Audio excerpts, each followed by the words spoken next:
కృష్ణవంశీ గారి గురించి మీ ఎలా ఆయన మీద ఏమన్నా ఇన్సిడెంట్స్ ఉన్నాయా? కృష్ణవంశీ గురించి ఇప్పుడు కంటే అప్పుడు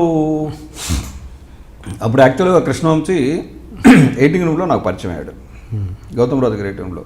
ఈ గౌతమ్ రాజు గారి ఎయిటింగ్ రూమ్కి ఏంటంటే అది ఒక పెద్ద ఇది పని లేని అసిస్టెంట్ డైరెక్టర్లు అంతా అక్కడ మధ్యాహ్నం టైంకి అక్కడికి వెళ్ళిపోయేవాళ్ళం. అక్కడ భోజనాలు అంటే ఆయన 3-4 సినిమాలు చేసేవాడు, 3-4 సినిమాల వాళ్ళు డబ్బులు ఇచ్చేవాళ్ళు. అక్కడ ఈ పని లేకుండా ఉండేవాళ్ళు, ఆ టైంకి అక్కడ వచ్చేవాళ్ళు అంతా భోజనం చేసేవాళ్ళం. అలా అతను కూడా ఎయిటింగ్ రూమ్కి వస్తుండేవాడు. అప్పటికి అతను ఒకే సినిమాని 2 పేర్లతో తీశారు. ఏదన్నా బ్రహ్మాని రాత తారుమారు ఆ సినిమా, సిల్క్ స్మిత హీరోయిన్, దానికి పనిచేశాడు. ఓకే, దాని పేరు మార్చి మళ్ళీ ఏదో చేసినట్టున్నారు, దానికి పనిచేశాడు. ఇంక ఏం పని చేయలేదు. ఎప్పుడు ఒక star dust star and style చేత పట్టుకుని తిరుగుతూ ఉండేవాడు. అంటే నా గురించి విన్నాడు. నేను అసిస్టెంట్ డైరెక్టర్లందరినీ ఎవరన్నా పని లేకుండా అసిస్టెంట్ డైరెక్టర్లు వస్తే నేను అవసరమైతే క్లాప్ కొట్టడం కూడా నేర్పి ఎవరి దగ్గరికైనా పంపించేవాడిని. నాకు అది ఇష్టం. నా దగ్గర క్లాప్ బోర్డు ఉండేది, నా ఫస్ట్ నా క్లాప్ బోర్డు ఉంది. అయితే సార్ నన్ను మీరు నెక్స్ట్ సినిమా ఈ సినిమాకి వెళ్ళాను, నన్ను కూడా తీసుకెళ్ళండి సార్ అన్నాడు. అంటే నేను చెప్పాను కొత్త డైరెక్టర్ సినిమా స్టార్ట్ అవుతుంది, అప్పటికి నేను కన్ఫర్మ్ అయ్యాను దానికి అవుతుంది, బట్ అపాయింటింగ్ అథారిటీ మొత్తం నాదే ఉంటుంది 99%. నేను హైదరాబాద్ వెళ్తున్నాను, వెళ్ళాక నీకు కబురు చేస్తాను లేదు. ఈలోపు అన్నపూర్ణ స్టూడియో ఆఫీస్కి వచ్చేవాడు రెగ్యులర్గా. నేను హైదరాబాద్లో ఉన్నా. నిధి ప్రసాద్ ఫోన్ చేసి ఎప్పుడయ్యా వంశీ అంట దొబ్బుతున్నాడు, రోజు వచ్చి నువ్వు చెప్పావని చెప్తున్నాడు, ఏంటి అతను రావాలా వద్దా అంటే, ఈసారి వచ్చినప్పుడు నాకు ఫోన్ చేయి నేను మాట్లాడతాను అంటే. అప్పుడు వచ్చాడా లేదా తర్వాత వచ్చాడా నాకు అది గుర్తులేదు, ఇదిగో ఉన్నాడు మాట్లాడన్నా అంటే. నేను తీసుకుని వంశీ నేను నీకు హెల్ప్ చేద్దామని, నేను తీసుకెళ్దామని సిన్సియర్గా చెప్పాను. నువ్వు రోజు అక్కడికి వెళ్ళడం వల్ల అతను నన్ను అడుగుతున్నాడు, ఎందుకురా ఇతనికి ప్రామిస్ చేశాను అనే పరిస్థితి నాకు వచ్చేలా చేయకు, నువ్వు రావద్దు, నీ రూమ్లో నువ్వు ఉండు, అవసరమైనప్పుడు అతనే నీ రూమ్కి వచ్చి కబురు చేస్తాడు అని చెప్పా అని కొంచెం చిన్న క్లాస్ పీకా. లక్కీగా ఏంటంటే దాని తర్వాత 3 రోజుల తర్వాతే ఫోన్ చేసి ప్రసాద్ అనేవాడికి పలానా తోట వంశీ అని ఉంటాడు, అతన్ని ఎక్కించి చార్మినార్లో ఎక్కించామంటే అతన్ని చార్మినార్లో ఎక్కిస్తే పొద్దున్నే అతను తీసుకురావడానికి కూడా ఎవరు లేరు, డ్రైవర్కి తెలియదు. సరే నేనే వెళ్ళి అతన్ని స్టేషన్లో పికప్ చేసుకుని తీసుకొచ్చాను. అది మనీ టాపిక్ వస్తే మనీ సినిమా విషయానికి వస్తే మీరు అసలు ఆ సినిమాకి చేయకున్నా కూడా పేరు వేసుకున్నారు ఎందుకు?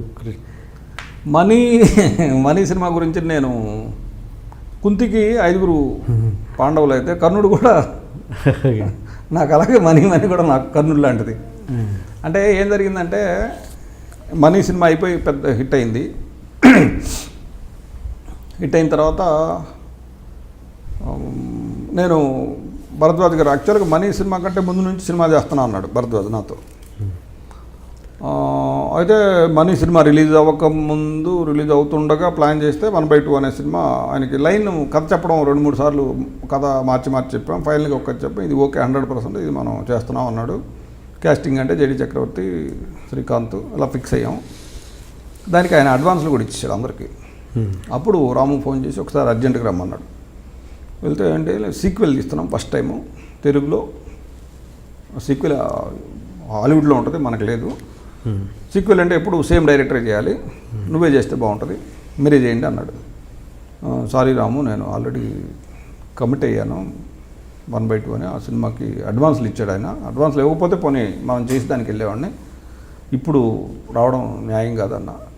అయినా నాకు తెలీదు, మనం చేస్తున్నాం, మీరు చేయాలి అన్నాడు. అంటే రాము ఒక దశలో ఏంటంటే తనకేం కావాలో అదే, ఇంకా అవతల వాడి పాయింట్ ఆఫ్ వ్యూ అనేది ఉండదు.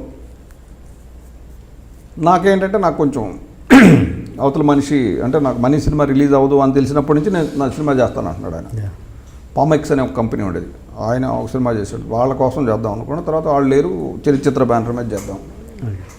అయితే నేను చేయలేను రాము, అది అయితే కానీ చేస్తాను, షూటింగ్ ఎంత నాకు 35 రోజులు అయిపోద్ది, అయిపోయిన వెంటనే చేస్తానంటే రాము ఉన్నాడు. అతనికి ఏదనుకుంటే అది ఆ క్షణమే చేసేయాలి, ఆ క్షణమే డిసైడ్ అయిపోవాలి. ఓ పని చేస్తాను, somebody will do, I will put your name అన్నాడు. నేను మరుక్షణం ఏం ఆలోచించకుండా ఓకే రామన్న అంటే. తర్వాత నన్ను అడిగారు చాలామంది ఎందుకలా అంటే, నాకు మనీ కారణంగా ఒక 90 మార్కులు 95 మార్కులు వస్తే ఒకవేళ మనీ కారణంగా ఓ 10, 20, 30 పోయినా పర్లేదు, నాకు ఇంకో 50-60 మార్కులు ఉంటాయి కదా అని ఒప్పుకున్నాం. సరే అన్న. అది ఇంత కృష్ణవంశీ గారు చేశారా? నిజమేనండి అది కృష్ణవంశీ గారు చేశారా సినిమా? ఇంట్రొడక్షన్ కొంచెం హెవీగా ప్లాన్ చేశాం సార్. అసలు ఏంటి అన్యాయం, ఏంటి దౌర్జన్యం? 3 రోజుల నుంచి మోసం ఉన్నట్టున్నాయి ముఖాలు. ఎవర్రా మీరు? జూనియర్ ఆర్టిస్ట్ ఉన్నది కూడా లేదు కదా, ఎక్కడ పట్టాడు రా బాబు వీడిని? I love you. పోతారా రే, నాశనం అయిపోతారు. జిమ్మి అన్నారేమి? ఇదే సార్ జిమ్మి. అవులే ఆన్లైన్ అవుపిస్తున్నా నీకు. Hey where are the couple, I want to shoot. ముందు కలర్ తెలెట్టుకొని మా కండిషన్ చూడరా Kaabil.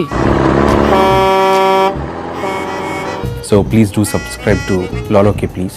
iDream 1 million subscribers ki reach అయ్యిందండి. Congrats to iDream Media on reaching 1 million subscribers.